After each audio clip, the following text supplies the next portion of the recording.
Hey, kids, do you like professional wrestling? Well, you better, because you're getting a lot of it this week.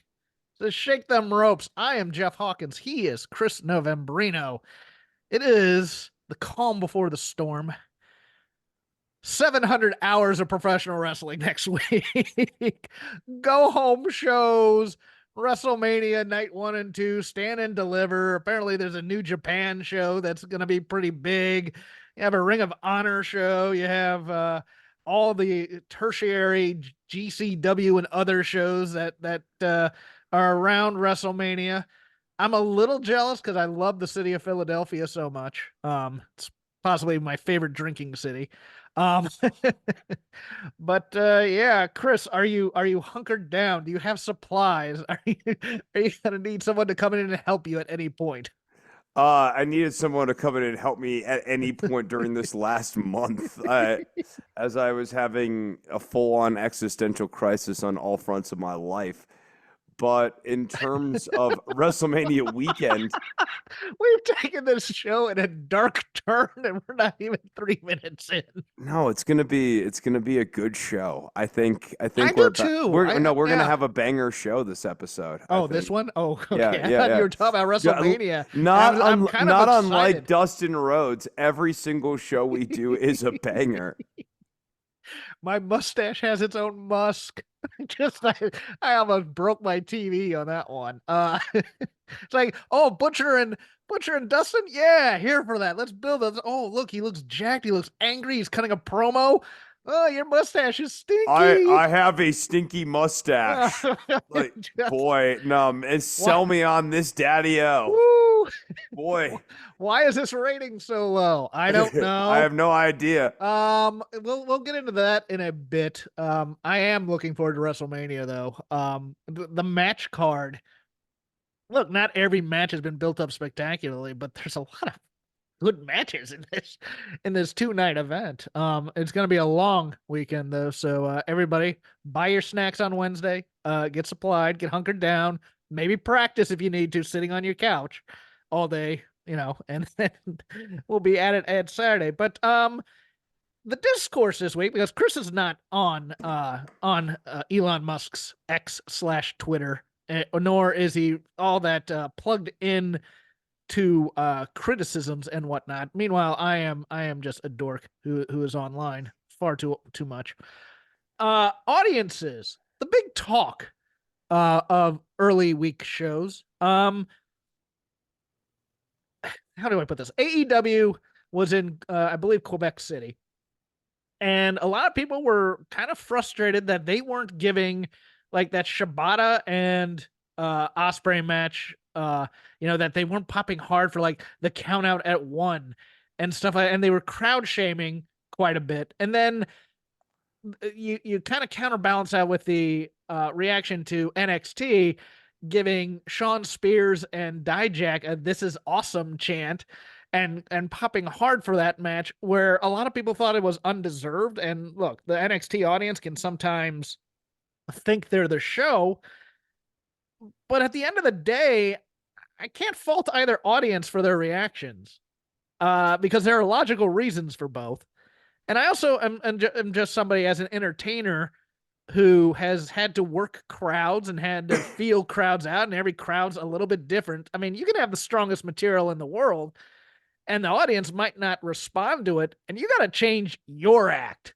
I don't get this whole thing of, well, this is a great match and those people just aren't responding to it, so screw those people. I mean, you can have that attitude. I think sometimes, like bands will do it all the time, but it's one of those things. But if they're not responding, it's not necessarily on them either. I don't. It's just been a fascinating week, Chris.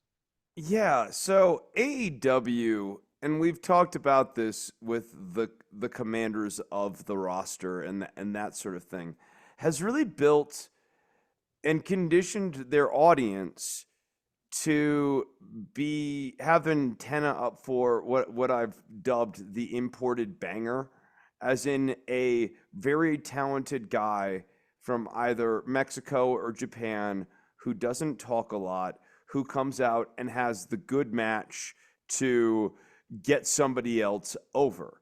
and they have been conditioned to identify it and have been desensitized to it. Yes. And Okada, of course, will rise above that, but a guy like Shibata, unless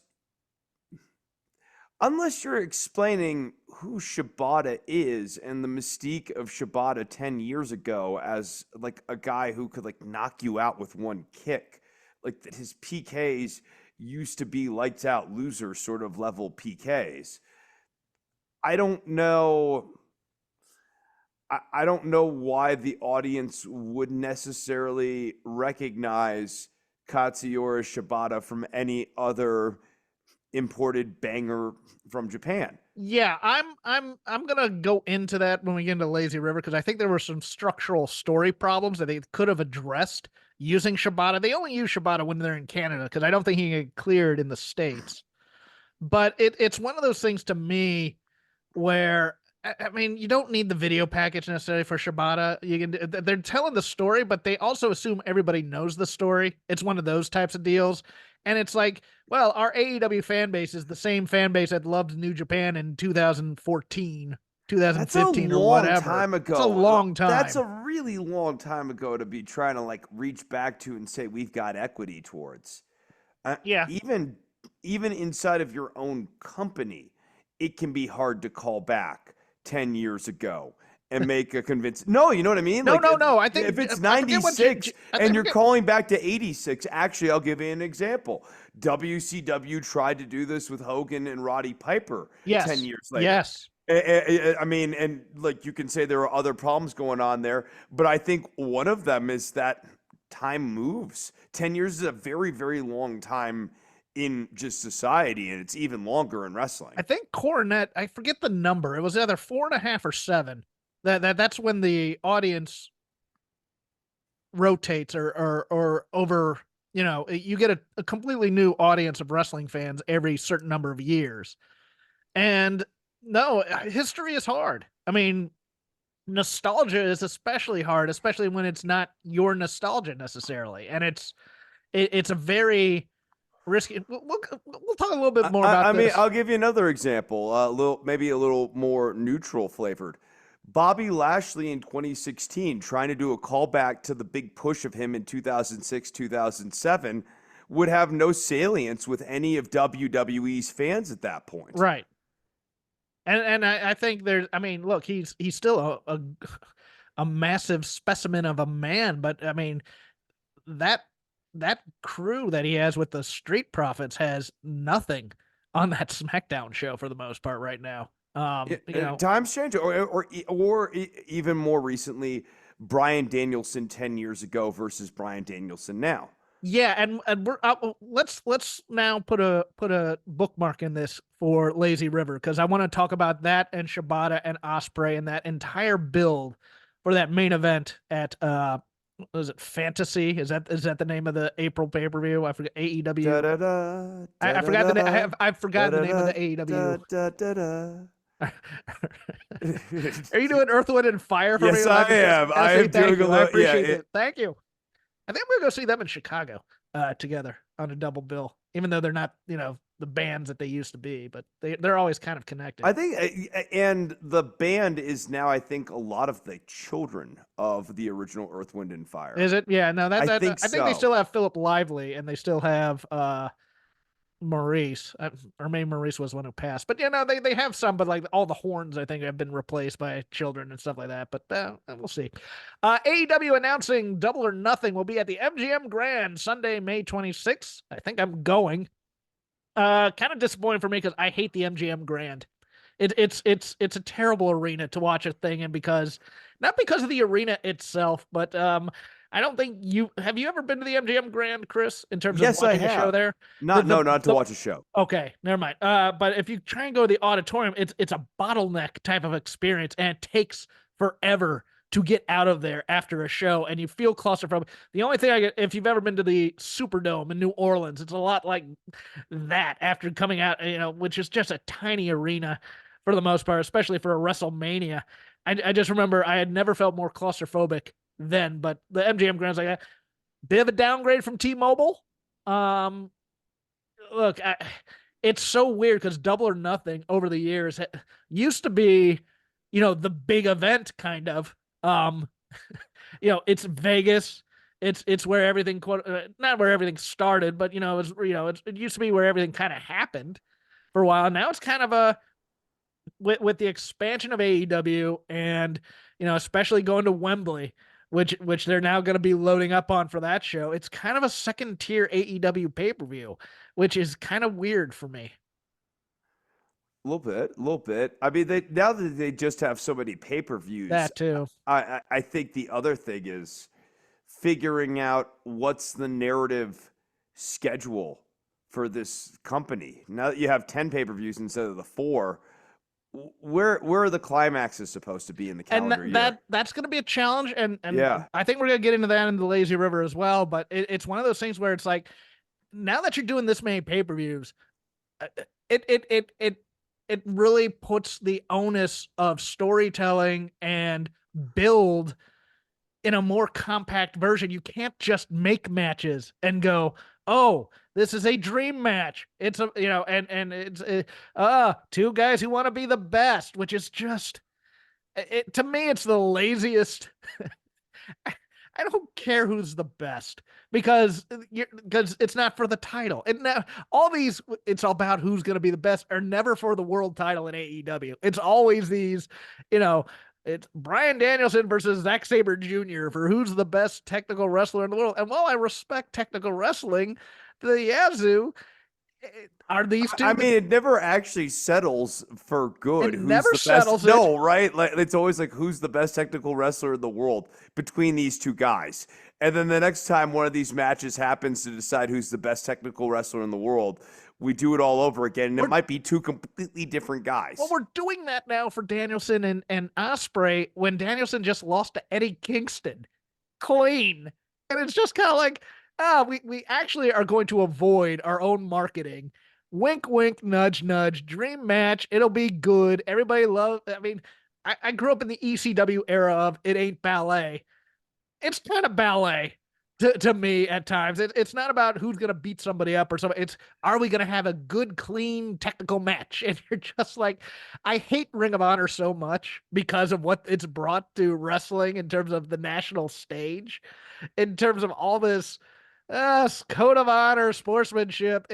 The Kevin Nash vanilla midget comment lives rent free in my head in so many ways, and don't get me wrong, I loved the so-called vanilla midgets back in the day. I loved Benoit and Malenko, but they looked like they were killing dudes every time they went out there. Right. I mean, the reason Benoit and Malenko worked, I was actually just explaining Benoit to somebody the other day, like why people latched on to him the way they did, given all of his minuses.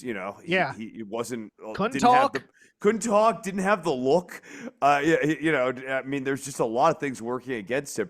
Is that he came out there and he looked like an absolute killer. He had that Ken Shamrock murderous kind of factor. He chopped the crap out of you, and everybody would just stand up and go, "Okay, it's on. We're here now for it." Yeah. Also of note, Collision moving to 11:30 Eastern on Saturday to try and avoid the glut of wrestling that will be on Saturday night in terms of WrestleMania. Well, it's ironic that their name's Collision and they're running away. Well, you also have basketball that night. I mean, it's just a murderer's row of television. So you're saying that AEW doesn't have confidence in maintaining their ratings based on the strength of their product? I'm saying their B show doesn't want it's gonna get killed on that their night. That's what I'm telling you. B show. Yes. Speaking of which, watched Collision before this, trying to if there's a update on Ricky Starks' condition, I'll give it here, but it looks like he got injured. Also appearing on this edition of AEW Collision in a surprise opponent for Adam Copeland, Matt Cardona for the AEW TNT title. Why don't we plug these things, Chris? Why is surprise such a thing in a company that's number 2? That's what I don't get here. I mean, number 1 can get away with it because you're going to have a lot of eyeballs. Number 2 needs the eyeballs. And then they just say, well, watch and we'll see who his opponent is. And I just assumed it was going to be Ethan Page, so I didn't care. But Zack Ryder's another good example of someone you call back to from 10 years ago and it doesn't have anywhere near the same salience. yes, but there's all that history between him and Edge. Oh yeah, they're both edge The, heads. the Edge heads, yes. People love the edge heads. Yeah. Jade Cargill debuted on SmackDown last night. Kind of in the slot I thought she was gonna be. I actually thought it was gonna be her and Bianca versus the Kabuki Warriors for a tag title, but it looks like they're gonna put them in a 6-woman match. She cut a promo basically saying that all the women in the locker room aren't her. It's a bit of a shaky promo, I thought, but she looks like $1 million. She looks like she's gonna be part of that SmackDown roster. Boy, is she not. She's not positioned to me to be a baby face. That promo and that look and everything. She needs to turn on this crew right after the 6-woman match, in my opinion. I agree. I think she's just a natural heel. Yeah. And it doesn't work with her as a face. Having her as a face against Rhea Ripley inevitably is going to be turned babyface by this crowd. And Yes. Jade Cargill is a perfect heel for Rhea to go up against. That would be a good bill for next year's Mania, but it's weird because to me, I don't want Jade and I don't want Tiffany Stratton on the same show because I think Tiffany Stratton should be one of the main eventers on one of the nights next year as well. I think For this year, while you're cruising up to Rumble, you could it's theoretically fine. put Stratton and Cargill together as a tag team and have them be a very dominant tag team. Well, not right now because Jade's teaming with Naomi and Bianca as of last night. But after Mania. Right after Mania, Yeah, you you're know what I saying on the mean? road to Mania. I was like, On the no. road to Mania next year. Okay, next year. Yeah. Okay. Yeah, There yeah, we go. we're looking ahead, I right? was like, we have 6 days, Chris. We don't want to put it No, it's time to turn Jade heel, pair her with Tiffany Stratton, and put the belts on her on Monday. on Monday. Yes, that would On be Monday. We're just gonna do car crash booking. That's not. Vince That's not Russo would be it's proud called. of that It's booking. called a surprise. People like it, there we go. and it gets big AEW. ratings. There we go. Yeah. Yeah. And the only other talent issue this week, I think Jake Roberts re-signed for a year with AEW. That was nowhere to be found on Collision. I just laughed at that hilariously. I'm like, I can't wait to see what Jake and Lance Archer get into now. well, Lance was on Collision in the main event with the Righteous against Claudio, Bryan Danielson, and Shibata, which we'll get into. But yeah, This is the other problem. Our Blackpool Combat Club reliably heals or No, reliably no. so then the crowd really doesn't know what the hell to do with them. They're gonna cheer them either way, so they just Yeah. decide to swing them whatever they need them to, and I don't think they care about the shades of gray booking. Blah blah blah. It's like, guys, this business is built on conditioning. Don't be People. surprised though when you show the audience in like the animal in this case gray and the animal doesn't know if it's black or white. You know what I mean? Yeah. The audience is a binary animal. They think boo or cheer. Yes. They're not. They don't. And like occasionally you can get the split crowd. Let's go, Amos. Let's go. Both these guys. Yeah, both these guys. Cheering for a great sequence. Hooray. Wrestling's fun. It's like, no. But that really should happen once every quarter for one match, not like nearly as often as it does now. And I think that we've been trying to. I guess the question I would ask is, what would the spectromatic reaction to gray presentation be for an audience? Some like gradation between booing and cheering where like it's like boo yeah and like they land somewhere in the middle of that based on the gray that you're showing them. We're going to wait until we see how the match is being worked to determine whether or not we're going to cheer or boo the act that's in there. If they are working as baby faces, we will cheer vociferously. If they are working as heels, we will ironically cheer. This is thumbs up, thumbs down. Yeah. Like thumbs in the middle doesn't do anything. All this, even like the old gladiator fights, we're just waiting until it settles into up or settles into down ultimately. See, and in my case, I got a thumbs up there. It's a battle of book tours on the media circuit right now. This one's going to take a bit, so but I want to read it all because it really is a fascinating tale of two cities type of thing, or two points of views. But at the same time, both people are both a little bit right and a little bit incorrect. And I am talking about Ronda Rousey and Becky Lynch. So here we go. This is from the Wrestling Observer, which was nice enough to type all this out. But I watched most of this stuff. Regarding long-term booking, Ronda Rousey said, quote, "The Bloodline is able to plan things out a year ahead of time, and they won't even talk to me until I get to the arena about anything. I proved in my first match that if you give me the time, the resources, and preparation, I can put together an amazing match, and I feel they're really doing that with Logan Paul and allowing him to rehearse and put these things together and have all these different resources, producers to bring him to his highest potential. And it got to the point where the girls weren't getting any of that." She also said, "I just didn't want to be Vince's action effing figure anymore. I felt like I was doing custom matches for effing sicko in the back. All power to Whoa. the all power to the girls that keep fighting the good fight, but I'm in my mid-30s now. I've got S to do." When asked about her prior comments on Bruce Pritchard and what she wrote in the book, she said, "Vince was never gone while I was there. He was just phoning it in through Bruce Pritchard. My agent who works at WME, which is William Morris Endeavor, he was telling me, he's completely gone now, I swear." And I'm like, I'll believe it when I see it because everyone said he left before. He never left. He was there by text message. Rousey said she wanted a singles match with Lynch at WrestleMania 38, which had been the plan for months ahead of time when she returned, and then plans changed. WWE just refused to work with me at all. They refused to collaborate. They didn't want to talk to me about it. They kept pushing it off and pushing it off until it finally got to the road to WrestleMania. And they're like, "Yeah, we're not going to do you and Becky." I'm like, all right, well, then I'm effing leaving unless me and Shayna can tag. If you guys don't work with me, you don't want to do something extraordinary. You just want to do enough every single night. I came here to have fun with my friends. She said that Paul Levesque She said she told Paul Levesque that when she decided to leave, she told Levesque, quote, "I can't be associated with mediocrity," unquote.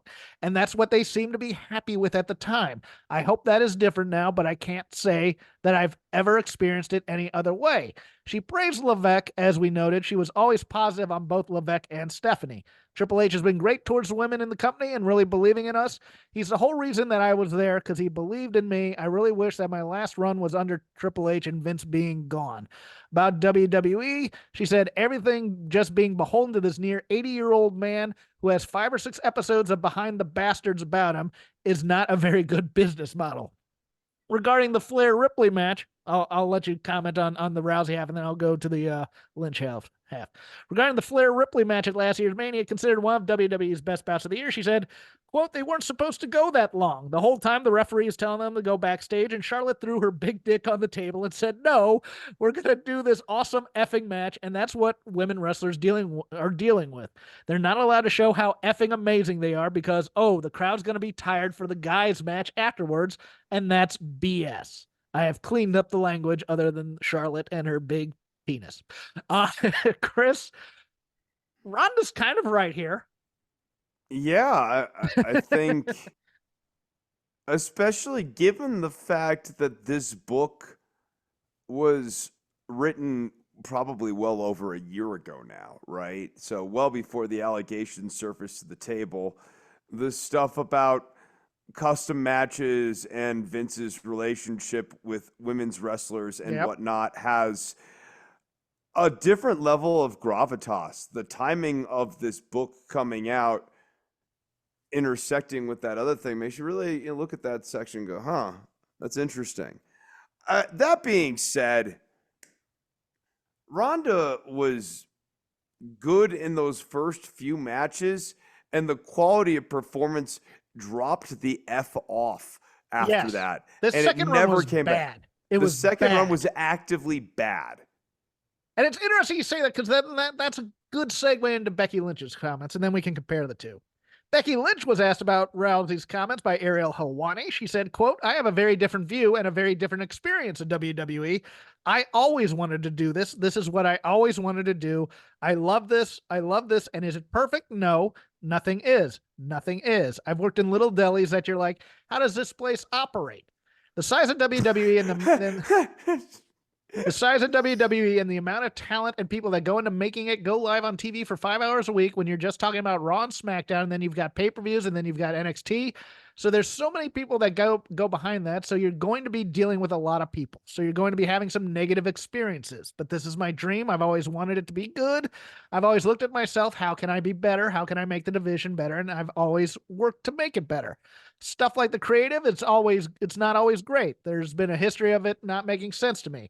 But somebody's personally going, but nobody's personally going, how do we make Becky Lynch look awful? False. But they have so much going on. Well, maybe not her, but I think yeah, Ashley Massaro would like to have a word, but she's no longer taking calls. But they have so much going on. There's so much going on. And the fact that we pull everything off the way that we do, and even at a time when notoriously the shows were getting rewritten as we're going to live on TV and we still get them done, still went out there, we still hit our times, and we still made the show work. And no, it wasn't always great, but a lot of it was all doing the best we can. Nobody wants to go out there and do bad work or make anybody look bad. Lynch felt that due to Rousey's celebrity status, that WWE may have pushed her too quickly. And from a strict wrestling in the ring perspective, of course, that's true, but everyone has to realize that this is business, and that's where this is Dave editorializing this. Here we go. She was coming off of a different industry. She was a star, and she should have been handled differently in terms of, I think she had such a great first outing that everybody thought, oh, she can wrestle. I mean, this was respect, but she couldn't wrestle. What we do isn't something you can just have one good match and then, okay, yeah, I'm off to the races. It's a craft, and you have to learn your craft, and you have to be diligent about learning your craft. But everybody treated Ronda like she already knew it because when she first came in, she was good in that first bout. But she was also working with Kurt Angle. She was working with Triple H, Stephanie McMahon. It was a well-rehearsed match because everybody wanted her to succeed. And then it was, okay, she can do this, off to the races, and that was mishandling her because she was a star in her own right, and she'd done so much for MMA.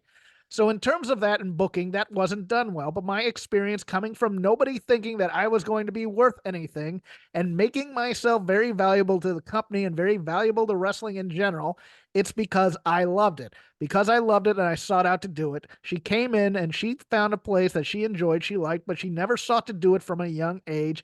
And I think that changes the experience when you go into a place. Now, she is right on a lot of this. But she's also buying into that Horatio Alger. If I just work hard enough, and I did all this myself, and I made myself a character, dude, I put this every time. 3/4 of the way through that Charlotte Flair Becky Lynch match, commentary is still trying to tell you that Becky Lynch is the heel when she's the babyface. And that wasn't Becky working hard and persevering. That was the audience wanting her to be pushed. And I get that, but there's a little bit too much company woman Becky Lynch in this statement for me. And I get that she loves WWE.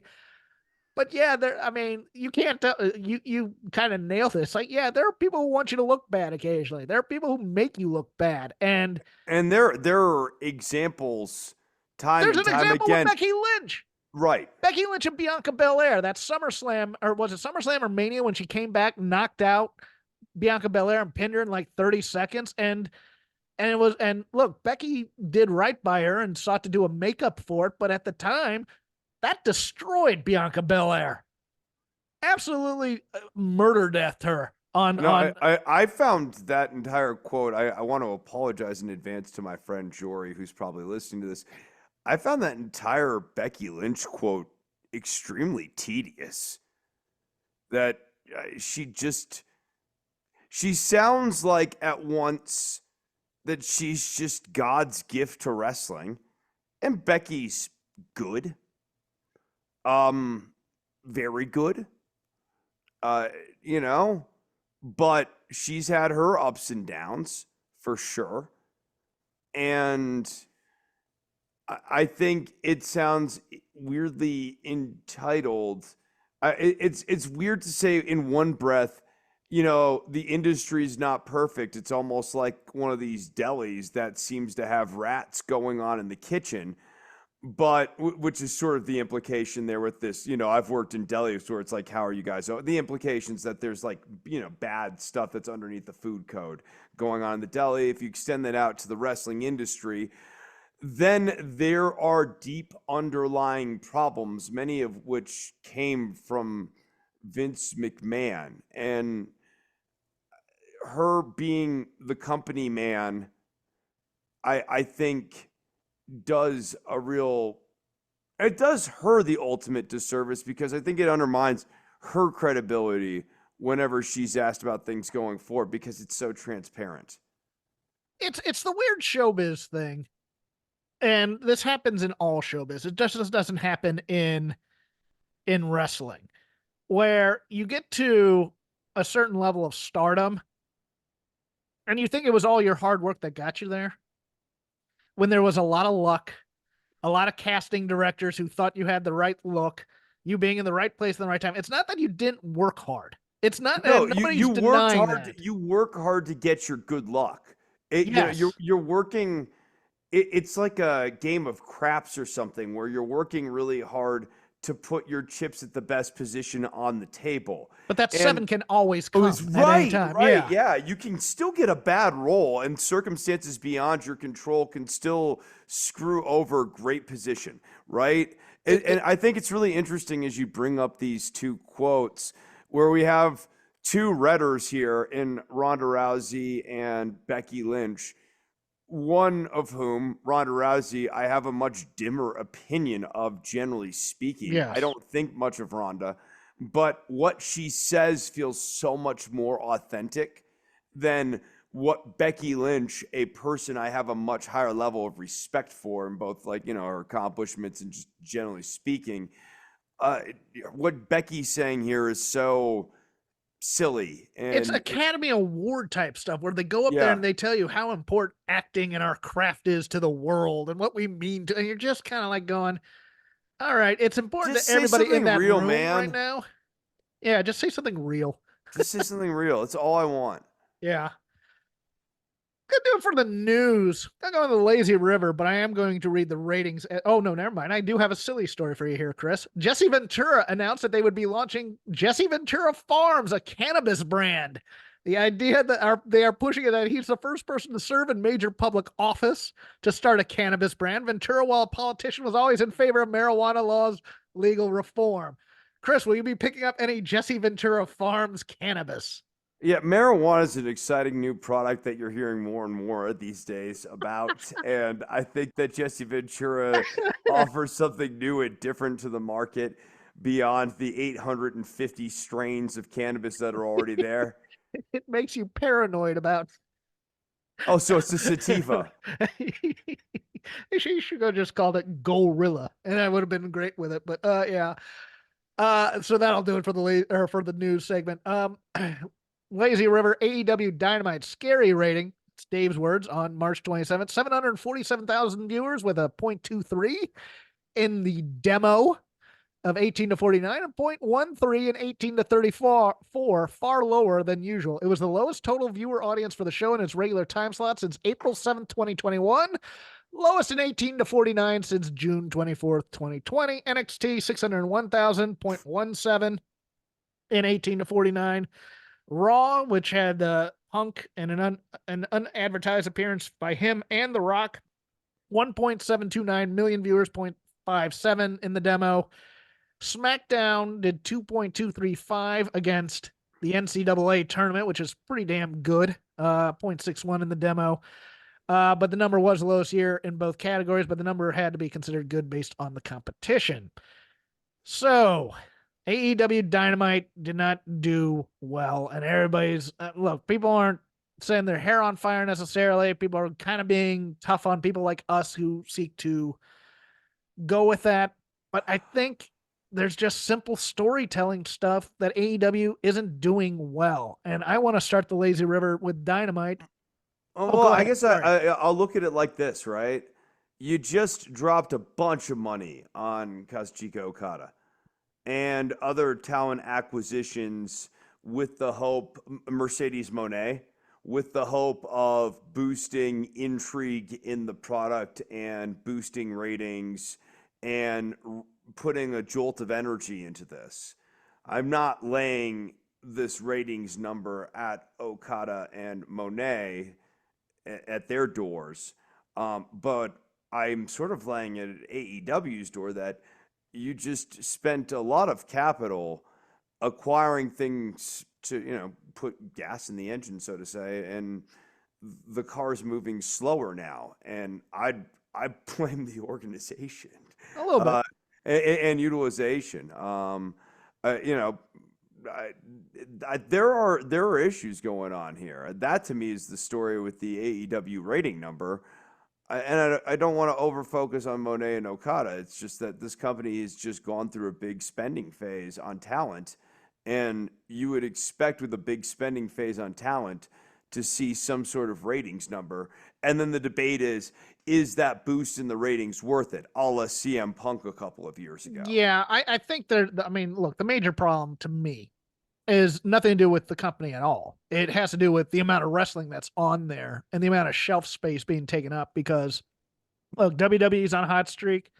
They're going to WrestleMania, and it's one of those things where, I mean, this week alone, if you wanted to watch all the wrestling from both major companies, it would be, let's see, 3 hours on Raw, 2 hours on NXT if you choose to do that, 2 hours on Dynamite on Wednesday. That's seven. You get to an hour of Rampage maybe on Friday. Okay, that's 8. 2 hours of Collision on Saturday. That's scheduled. That's 10. You have a 3 hour pay per view by NXT. That's 13. You have 4 hours on both Saturday and Sunday of Raw. That's 20 some odd hours. That's a part time job right there. If you just want to keep up for it, We're back. We're back to that again. yeah. Whereas when I was a kid, you'd get the 1 hour of one company in syndication. Maybe you watch the 2 hour on TBS of Crockett for me. But then it's like, yeah, you're hungry for more wrestling. But if you had this much wrestling as a child right now, I mean, by the time I get to Thursday or Friday, I just want to watch a movie or a documentary or something as opposed to more wrestling. And it's not that the wrestling's bad. It's just, it's not important. Nothing. SmackDown is a fun show to watch. And it's building those programs, but those programs don't feel as hot as the Raw programs. And because now that The Rock is on Raw as well. Right. So it's one of those things where it's like they're telling me that this is the A show. Dynamite tells me that that's the A show. But if we want to go into even the granular, I will get into this Shibata. Shibata being the fulcrum between the Osprey and Danielson match. Okay. Well, so I want to stop you real quickly here. Okay, go ahead. Because I don't want to let this point about talent acquisition just move on quite yet. What is the point of AEW spending money to acquire talent then, if not to get better ratings? I know for the fans, we like the good match. Yes. But you've got a lot of people on there who can give you the good match. So that's there. Turn Italian a bit for that. I have always been Italian. No, you're a fake Italian. That's okay. So we will discuss what you just did there. That was an ism, and we will discuss that ism after the show. Please talk into the mic.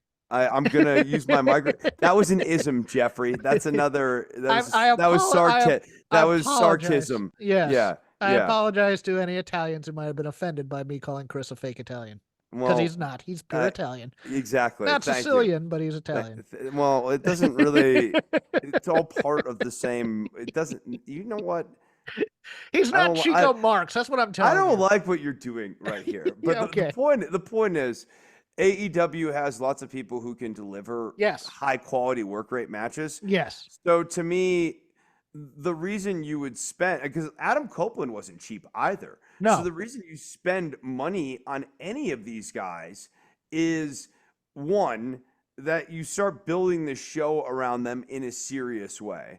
And two, that you're doing that with sort of this expectation of when we sign wrestler X, whoever wrestler X is, that Wrestler X can give us a delivery in the ratings, that this is a person who's an anchor for the show. Otherwise, we have good matches covered by our commanders and our Takeshtas. There's lots of guys on this roster who deliver that high quality match. Yeah, they have high quality matches. It's just there's no edge to them. There's no like. Let's take the example of the Mercedes Monet segment coming out on commentary, where Always she the best way to use her. well, she was more of a fan and she didn't have a take. She needed to be out there having a strong take on each individual in that match. She's never been good at that though. No, and she's not. She's not good at that. That's never been a strong point No, of her hers. promos have always been a little bit overrated, to be honest. Well, and then when she's on commentary, I feel like that's even a step down from the promo. Yeah. Like if you watch the commentary segments with like when her and Bailey were the golden role models, she wasn't bringing a lot to that other than being the character of Sasha Banks. And this is what AEW is falling into a little bit here in terms of they're doing character work, but that character work it's not translating to matches or promos or anything. It's just we're giving people care. We have Brian Keith the bounty hunter. Okay, does he hunt any bounties? No, that's just the character he's playing right now. We have Tony Storm who's doing the silent film thing, but it's not, it's funny, ha ha sketch comedy, but how is that, translating to building matches here? Oh, well, people like the character, so they'll like the match type of a thing. It's not building a feud. It kind of gets me to, okay, what is Will Ospreay's nickname right now? They do one or two things too really often. It's they like the character so they won't care about the match, or they like the match so they won't care about the character. Yeah. Eat the mic a little. There we go. Well, you were telling me to turn it down earlier. Well, no. Well, that's when it was blowing out my eardrums. Well, okay. Do you want it to peek out? People don't like it. No one likes clipping, Jeff. Okay. Use a compressor. I have a compressor. Well, I mean, like on the whole show, or have the audience can use a compressor. Well, we don't need to do. Why are people producing why are people post producing this show? Because that was your job originally. Oh yeah. Okay. But this goes into my point as well. The Will Ospreay thing. Will Ospreay's a fantastic wrestler. There's no doubt about that. But on American television right now, he is being labeled the aerial assassin. Ooh. And what did we do? We put him in a match against Shibata where Shibata did ground game wrestling for 70% of it. And we haven't really established Will Ospreay as a aerial assassin. Now, it doesn't have to be literal every time. Don't get me wrong, but it's kind of the expectation type thing. It's like, I'm not here to watch Will Ospreay have a 70-30 match with Shibata. I'm here to watch him kick ass and build that match against Bryan Danielson. That's what I want. It's not even just the 70-30 thing, right?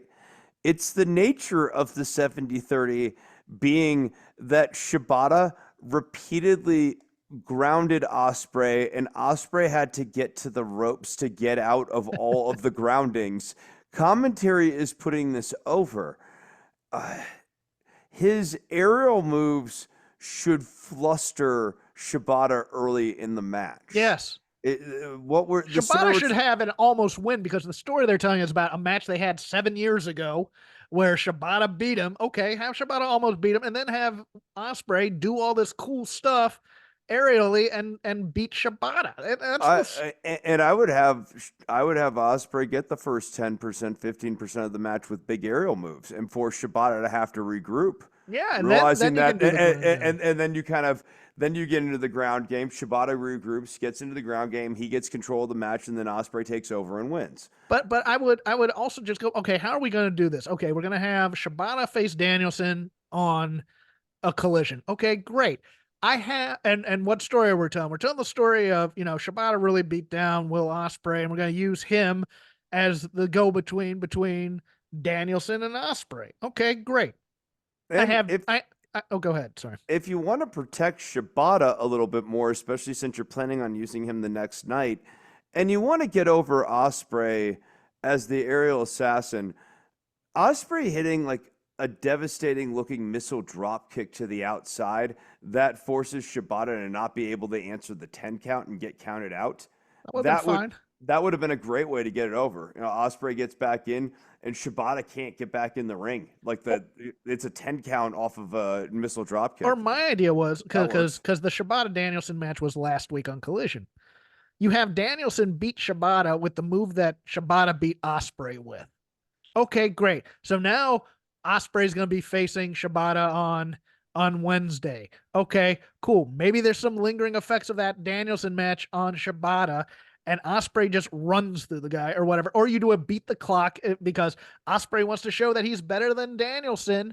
So I'm going to beat Shibata in less time than it took you to do it or whatever. I mean, I know that's a WWE trope. I get it, but it's And wrestling. they need to get out of that because they're doing that with Takeshita too, where he's just eating losses left and right. Well, we'll get to that one in a moment, but it's just like there's no tail here. They had a fine media package on both Collision and Dynamite. The Dynamite one was of Bryan Danielson. Some say he's the best technical wrestler, Ring of Honor, blah blah blah. And then they kind of did the same with Osprey on Saturday. But it's like, okay, they're just gonna have a match, and we're not really. There's no there's no animosity here to build on. It's just, oh, it's a dream match. Great. Who's the best technical wrestler right now? When even the people who are watching AEW have seen the Zack Sabre Jr. Danielson match on Forbidden Door, and we knew that Zack Sabre Jr. won that match. It's they're not telling the story. Now the story on Takeshita and Swerve was even more malfeasance because last week on Dynamite, you might recall, we did two character beats, one for each. We had Takeshita injure his arm during his match on Dynamite, and we had the reveal that Swerve has been learning joint manipulation to get submissions in anticipation of he had an arm lock, a key lock, I think, for a finisher on his match last Wednesday. This Wednesday, you would think, okay, in the number one contenders match, we have the injury to Takeshita. We have Swerve with his new finisher. Swerve finishes Takeshita with that. Nope. We're just doing a match. We forget about all the things we built last week to build to this. We have Don Callis on commentary not helping his guy in a number one contender match for the big title in your company, instead doing jokes with Taz and Shivani on there. And Nana's at least acting like a manager at some point. It just there's just Callis like seemed to forget that he was a heel for periods of time while on commentary. yes. Oh, I'm Like, here to uplift the sport of professional wrestling by saying everybody's good and stuff. And it's frustrating, Chris. It's frustrating to me because it's like, yes, it's very good wrestling.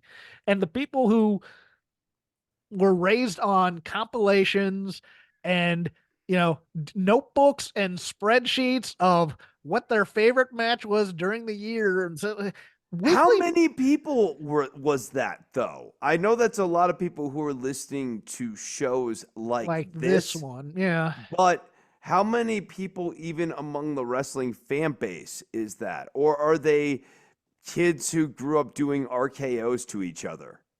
They might have been, and, smacked, stunners and things like Rock that. bottoms and Rock super bottoms. kicks I and mean, that's very that's possible. That's that's very more their possible. relationship with the product. But at the same time, it's just like, the Monday Night Wars really killed this in some ways in terms of building to a pay-per-view instead of just putting a bunch of stuff on there and expecting the fan base to pop for it because they're seeing a bunch of stuff on there.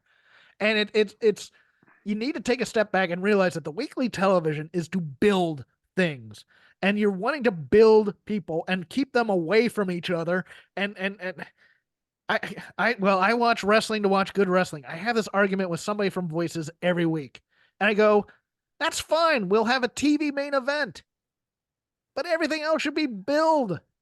Well, and that if you want to just do the good wrestling matches too, that's what your B show should be for. Okay, I'm good with that. No, I'm good with that too. The B show should be all about the commanders of the world and the Takeshas of the Make world. it the old NWA main event. which was Yeah, originally supposed to be, oh, here are matches from an arena that you don't get to see, main event matches, blah, blah, blah. This is when house show business was down.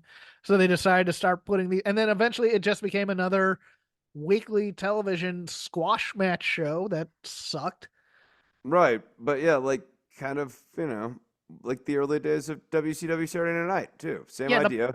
the Yeah. point of a television show, and this is what gets me, is and this is also just the feud I have with wrestling fans. Is your viewership wants to know that they're watching something important at this time. Well, I think AEW in particular, like WWE is weird because you have Raw and SmackDown. They sort of have two flagship shows, even though Raw always feels like A, and then Yes. SmackDown feels like 1A, but they do have like two flagship shows. With AEW, the narrative drive has to happen on Dynamite. Yes. And I would be much more okay with fewer matches on Dynamite and more narrative and universe cohesion work being the priority. You have a big main event every week, a big sub main event every week, and some stuff happening in the first hour, some matches peppered in, maybe a match to start the second hour, but mostly the point of hour one and everything leading up to the sub main event and the main event, which are going to be well worked, needs to be about universe building. Yeah. I mean, you can have a storyline throughout the show if you wanted to do that too. That leads to the main event of that show. And okay, this is the part of the card that we're working on and stuff, but you can't do, it'd be like I always, because everybody goes, well, what about sports? They do, yeah, but sports are natural rivalries. It's actually real. And for the NFL, people watch an NFL show, a random NFL program, because there aren't that many of them on.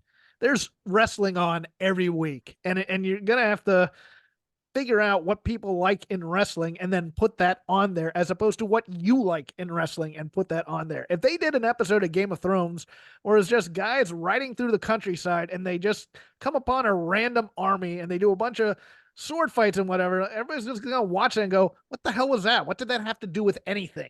Right now. Well, it was cool because you had a fight on there. It's like, okay, great, but we didn't establish anything about any of these armies. We just had two random armies riding through the countryside that ran into each other and they just fought. And then we'll figure it out in the next episode. You're gonna get people turning that kind of show off.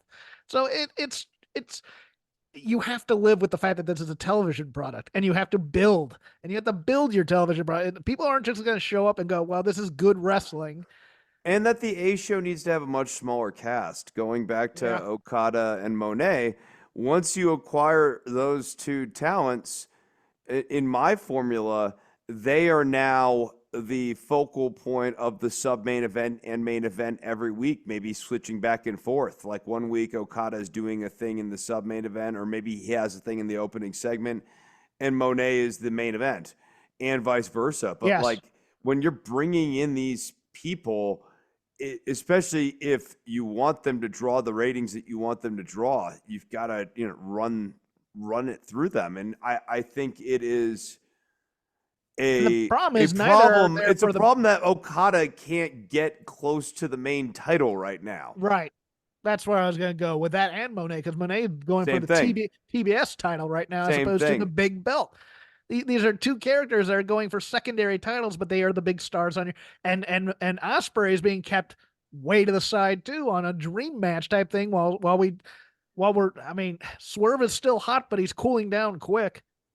I mean, I Yeah. love Swerve, but it's one of those things where this program has not helped him in some ways because he probably needed to win in that triple threat. That would have been an interesting choice, but he definitely needed to come out of that triple threat stronger.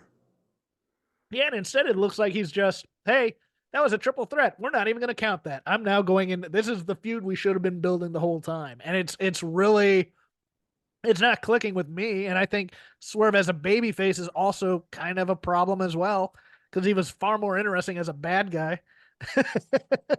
But we'll see. I mean, And then the Undisputed Kingdom have been reduced down to just like the goon squad for the EVPs. yeah. Well, no, not even that.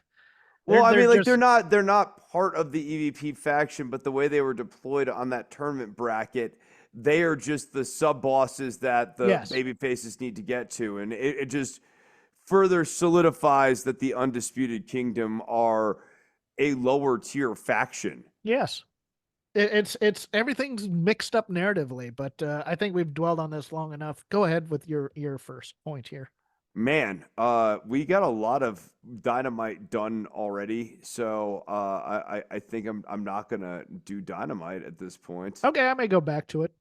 I mean, I may go back to it, but I want to snark on Jericho a little bit, but yeah, go ahead. um, I like this opening match between Ricochet and JD McDonough. Pretty entertaining. Yeah, Yeah, McDonough always. I know he's problematic and everything, but the one thing about the new Raw in the post Vince era is a lot of these guys who can work are not being hamstrung by the five moves of Doom era Vince, right. and they're able to do stuff like They're given thinking of credibility. thinking about a guy like McDonough in like the 2014 era that me and Desi reviewed, right? He would have five moves and they would all have corny names that would all be Irish themed. Like Or the they'd be around Clover. his big head or something like that too. Mm, yeah, like he would do a headbutt. Yeah, like, and Michael Cole would always put over the power of the noggin or something like that. And he'd have like the Clover Breaker and other Irish themed names. And instead, he is just part of this faction and he does a wide range of moves. You know, that was the thing I was really noticing in this. And Ricochet's given time to breathe. And I've never been even going all the way back to Lucha Underground, never entirely sold on this guy, but this is the way to use him. You gotta let him do his moves. You gotta let him get his shit in. Yeah. Uh, I adored the Rock Cody beatdown in the rain. The blood. The thing I compared it to was the Horseman beat down a Dusty in the Techwood Studios parking lot where they followed him with a camera and caught him in the parking lot and beat the crap out of Dusty. There's a certain edge, and I know that this is probably Cody pitching this stuff, and I'm sure Rock is eating it up, and I'm sure Hunter is eating it up because Hunter's an old Crockett guy too. The blood made it great. The rain made it great. The thing that's interesting to me right now is everybody. I think they're building up to a match that's never going to happen because there's a weird thing where Rock has kind of taken over the Roman storyline here. And I think that the crux of this has to be Roman looking at Rock and going, "You're calling yourself the final boss? I'm the boss.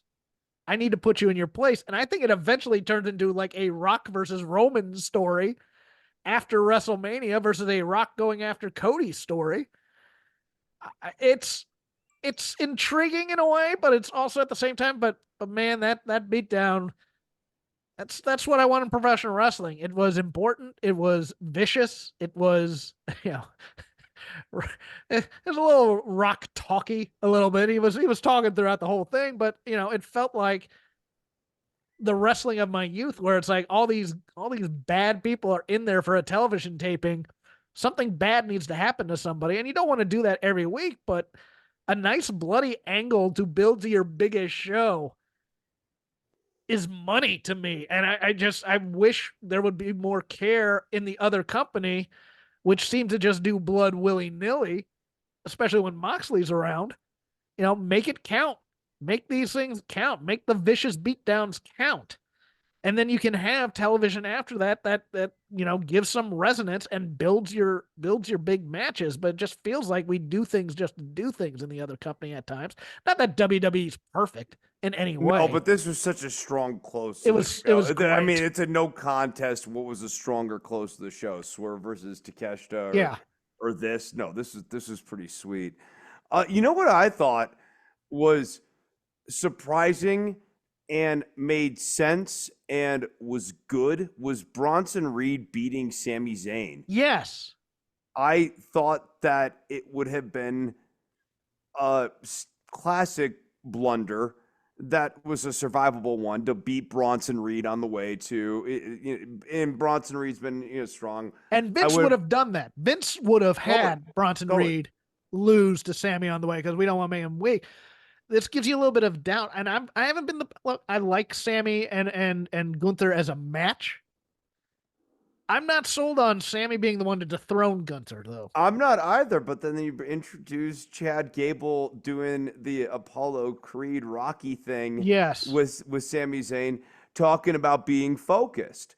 And that made a nice wraparound for this match. And I think in a broader sense, when I'm thinking about universe building, it's important to establish, with the power differential of these big guys that, if a little guy's not focused, he can absolutely just get waylaid by a guy like Bronson Reed. Bronson Reed comes in, does like a Vader quarter splash on you, and you're out because he's huge. Yeah. And the only way Sami Zayn is going to beat a guy like Gunther is by being extremely focused. I mean, I actually hope that we get a rematch against Bronson Reed next week where Sammy has to focus up on Bronson Reed and he beats Bronson Reed by staying focused. Punk and Drew are absolutely eating Seth Rollins' lunch. And I kind of love it because Seth is out there trying to do his characters and Drew even online is like invoking his wife in this thing. I loved that promo segment. I loved kind of the nobody's waiting for the other guy to finish to start talking type of thing. The naturalism of that, I really liked it.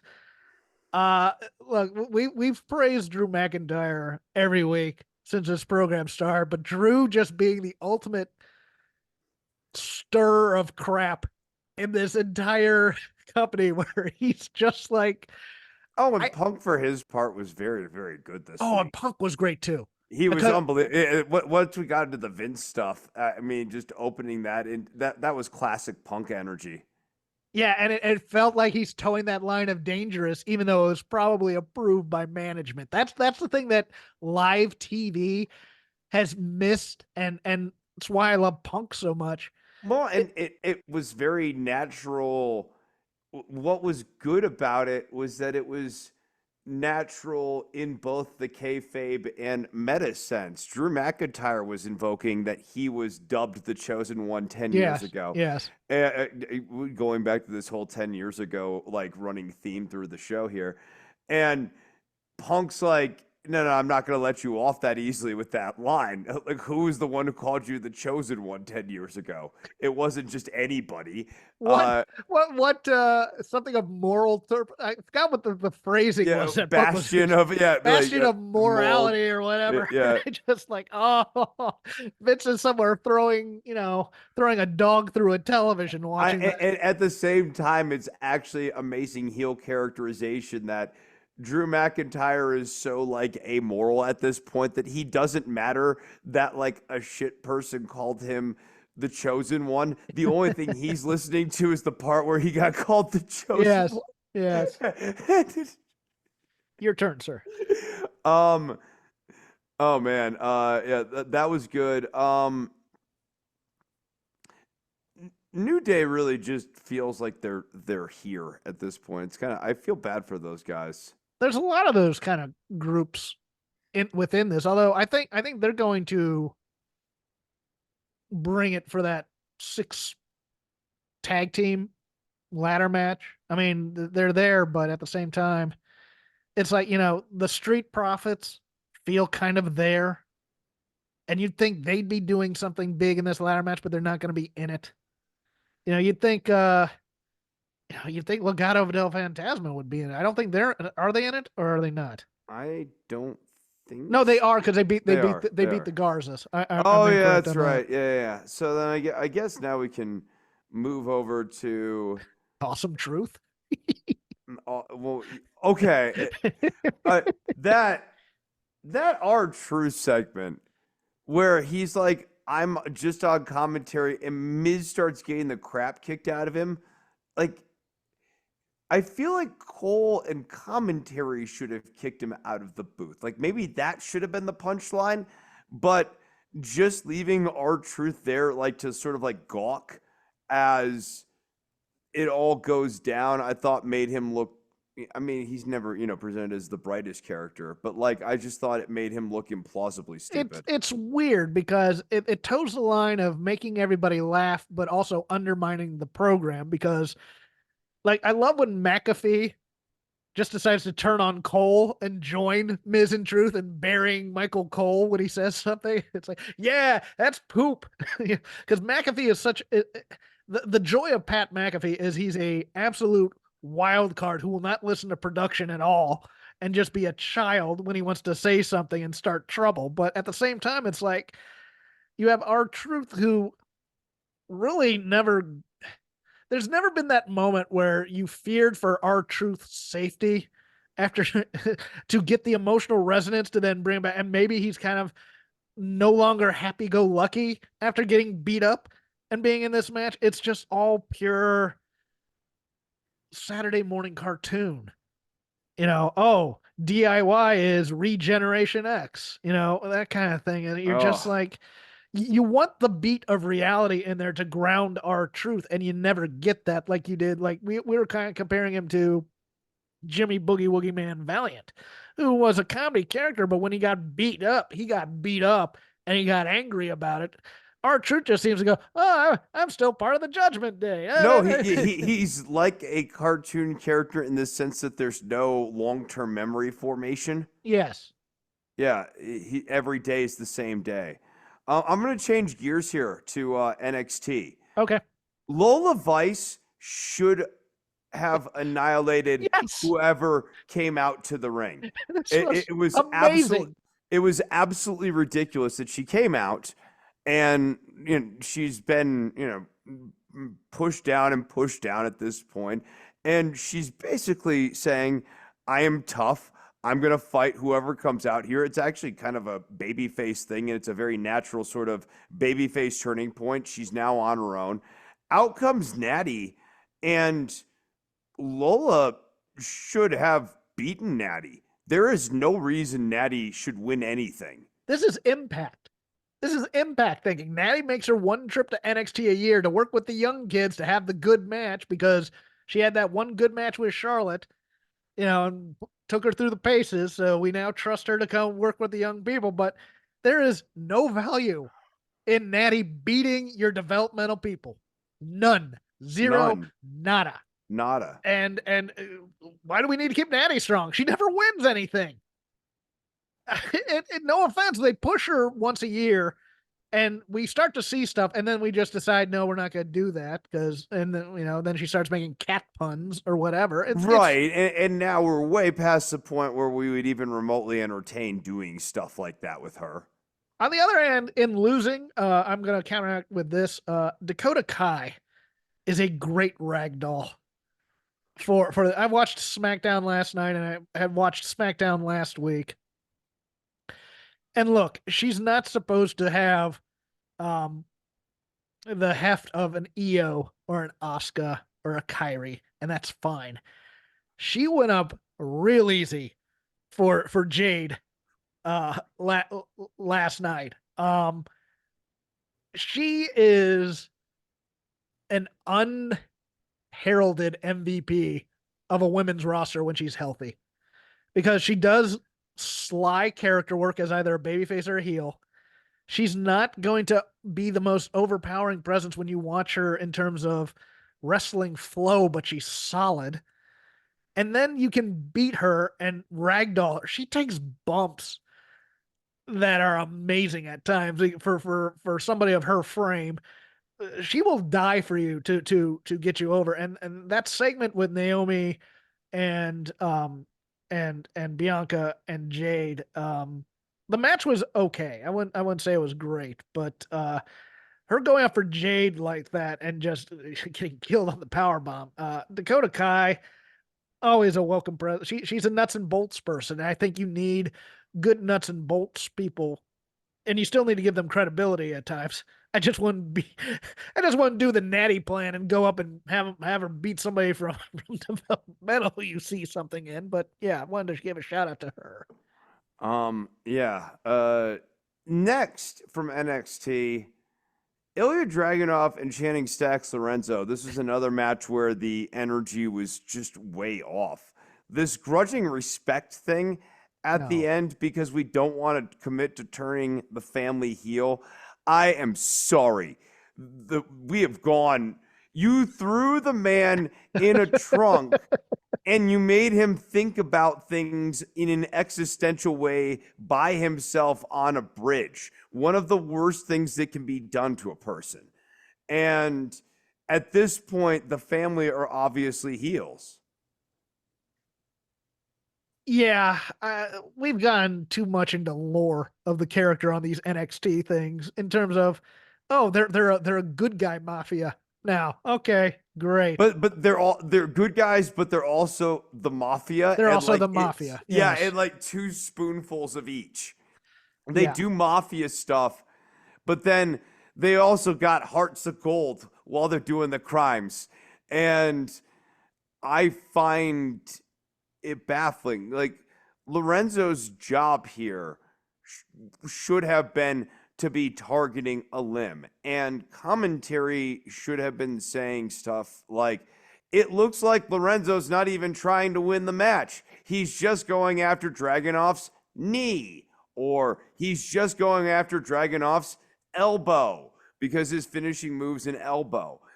But Lorenzo should have been out there with extremely targeted offense. And commentary should have been mentioning how Lorenzo is deviating from his normal offense, and it seems that he's doing so specifically to do what the boss needs. That, like, maybe he's not trying to win the match. Maybe victory is something else for Lorenzo. And also, Rizzo, I'm sorry. The whole point of this match being set up was that Dragunov's supposed to be hurt, and she should be doing something in service of that. Yes. What the hell does she do in this mafia? She's the no, she's not the consigliere. No, she's nothing now. Yeah. You thought But she'd be the no, heavy hitter, but yeah, she should absolutely be helping Lorenzo in an active way. He's the underboss. She's constantly helping him in his matches, giving him the edge or whatever. But they don't want to go into them being heels like that. But they are also the mafia. They also throw people in their trunks. I'm going to let you have Trick and Mellow the video package. And give it the effusive praise it, or not effusive, but the praise it needs. I'm gonna go over to AEW again. This Jericho and Hook segment was terrible. And I don't understand it. I don't understand why we're doing this. Apparently on I was watching Collision, and Jericho's calling out Hook on Wednesday again after losing to him. Given the charges against him originally, I don't think, hey, you can come by and get advice from me at any time. Is, would that be in your room, Chris, perhaps? Hmm. I just watched this. I went, my God, they're going to go hard into this because he's been cleared. If this is all just to get Jericho to turn heel on Hook, can we get the 2 months off of Chris Jericho, please? Can we just have some time away from Chris Jericho needing his star heft and having people sing Judas and all this other stuff?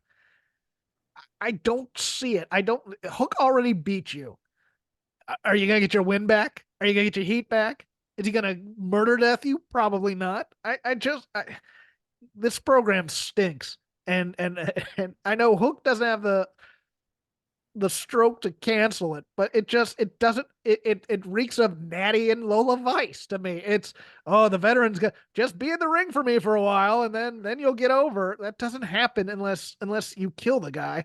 And that, I don't think that works anymore because we have so many name versus name matches on a week to week basis that a simple upset of a young guy over a veteran Oh which no, then it never can't be. followed up It on. can't be an upset. It has to be an overwhelm. That like the veteran Yes, comes out and gets absolutely sort of it surprised and has to blown out. be Bill and Starks versus FTR, which was the best thing they ever did in AEW to establish a team. And unfortunately, now that it looks like Starks got injured, there's not going to be that rematch. Yeah, when they came out, they murdered FTR, and you're just like, whoa, what the hell was that? And that got people thought, and then they never really followed up on it to any degree because we have other stories to tell right now, apparently, or whatever, and we can't. It's never the victory; it's the follow up. And if you don't follow it up, you're not gonna make a guy Action Andretti after that. Yeah, he got a great pin over Chris Jericho. Now he's like accompanying Top Flight to ringside or whatever. It's never the match itself. It's what you do after the match to position them and the build and all those other things. And this is what they still haven't learned over there. But a guy like Hook should be Taz missioning Chris Jericho and putting him out in 2.5 minutes. Jericho goes for the Judas effect early, and he ends up getting caught. It's a short match, and he taps I'd him be out. fine with that, but they are so Yeah, scared of the they're not Goldberg gonna. build. They're They're scared not. of Goldberg. They're They're scared not of the going to do that. criticism. And to continue here, someone like Lola Vice should be throwing one of her martial arts kicks to Yes, Natty's head and knocking out Natty, and the ref just stops the match. Like these are the types of things that actually do something for a younger the talent. Aleister Black treatment in NXT, where Yeah, he would just give the blackout kick and pin a guy 1, 2, 3, or the ref would stop it or whatever. Yeah, and That then they'd also would follow have been a up. nice turn on the convention too, because we're so conditioned to here comes the veteran who's going to teach the young person a lesson or whatever, or give them a challenge, and then the young person just knocks him out. And you're like, Yes, nah, yeah, that would actually be a refreshing change of pace, I'd and love that. and it wouldn't affect Natty at all because she's in the women's battle royal stage of her career. Your turn, sir. Okay. I thought there were not one but two good talking segments on NXT this week, so I'm gonna talk about them both. Okay. I think the Ridge Holland segment was actually quite well executed. I know some people find the Ridge Holland stuff to be in bad taste, but you know, I don't know. I think sometimes we like our realism in wrestling and we like our real world storylines being worked in, and sometimes we don't. And it seems to be very all over the place. I mean, I grew up with Owen Hart breaking Steve Austin's neck being a storyline for a minute. Yeah. So to me, it is all it's just part of the business. And I also think there's an interesting possibility here where like Ridge Holland ends up getting that like motivational speech from Big E at some point to come back to wrestling. I was hoping that. I mean, That kind of feels like where we're going here. it feels like they should have had Big E come in as soon as they saw that people were booing Ridge Holland.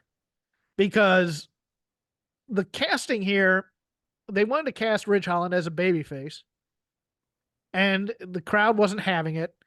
And the I got kids thing wasn't enough. And Well, the guilt thing was and part of that is also the perplexing finish to the Shawn Spears match, where it was very yes. clear that he was going to break and injure Shawn Spears, but not for the intercession of others.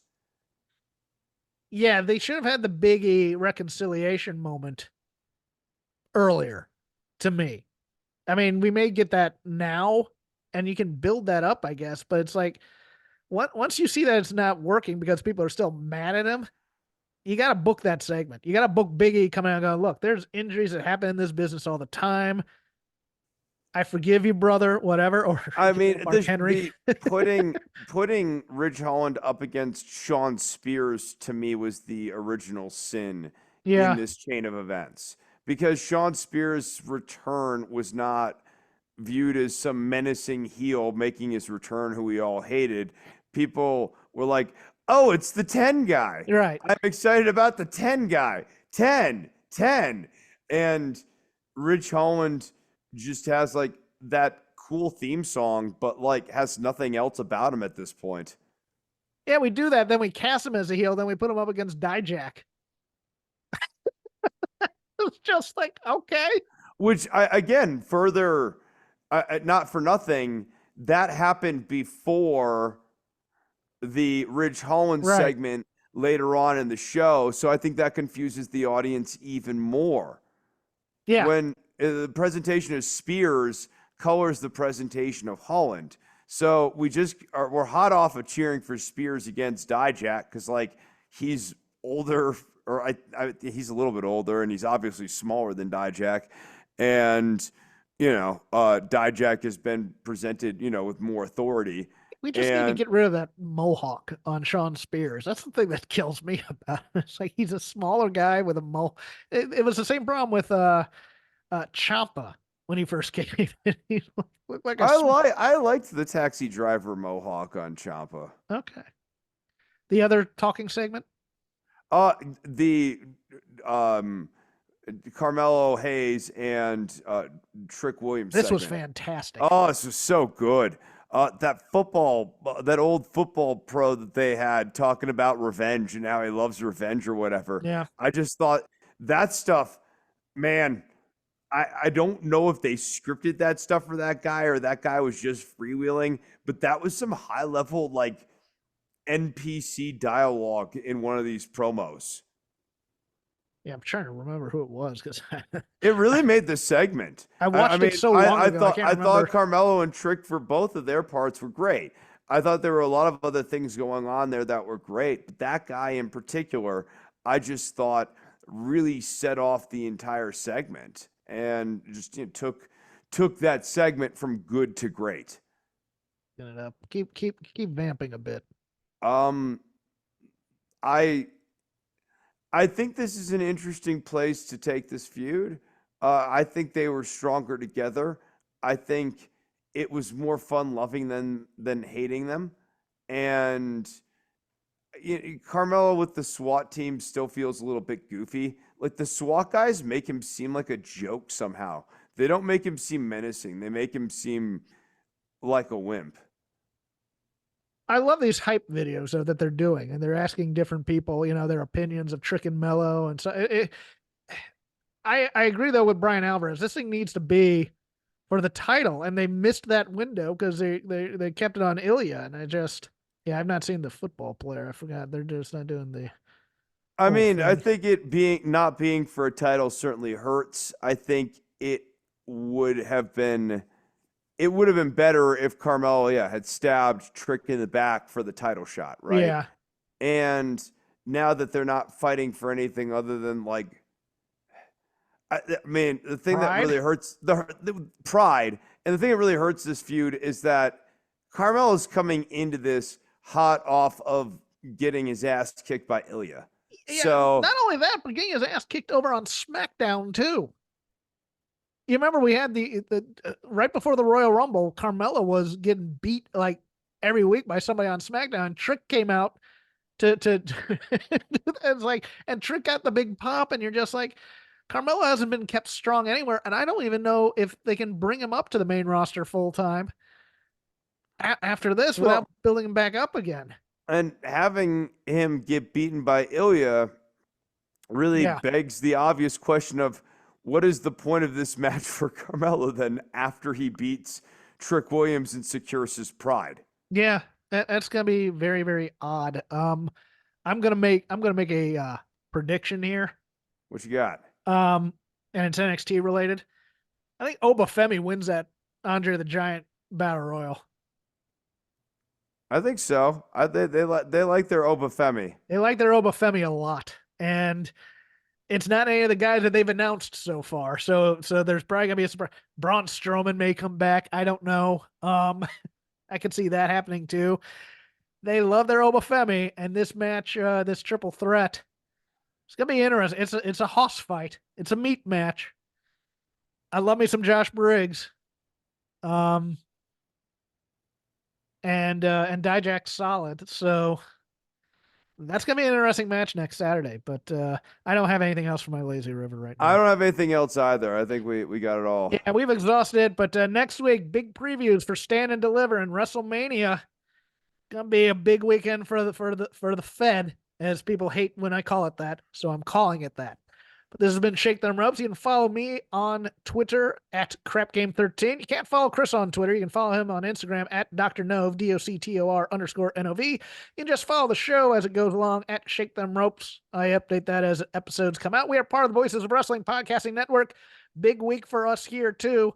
All sorts of previews by the mothership with Joe and Rich and on their Patreon over there. You can check them out for more about that. And the other tertiary shows might be covering some stuff as well. So, yeah, check us out. I also do a show over on Fight Game Media. It's the Dynamite Show. It's all about Dynamite and AEW. About 20 minutes after we go off the air, or they go off the air, we go on the air on YouTube Live, and it drops in your podcatchers over on Fight Game Media. Appreciate you if you give it a listen. Chris has other interests. He has a new place, too. Yeah. I'm teaching music lessons. I am working up at the mountain. If you want to get lessons from me online, DOCTOR_NOV on Instagram is the place to message me. I also do them out of my house here. I have the full drums and bass and guitar set up and all that jazz here. As I mentioned, I'm back at the mountain, so if you want to see me and experience me as your tour guide, you might be able to come out to Albuquerque and do that. And there'll be some opportunities to see me play music potentially in the future here. We will talk about that at some point. And now I will be lectured by Chris for that comment I made about his heritage. It was an ism.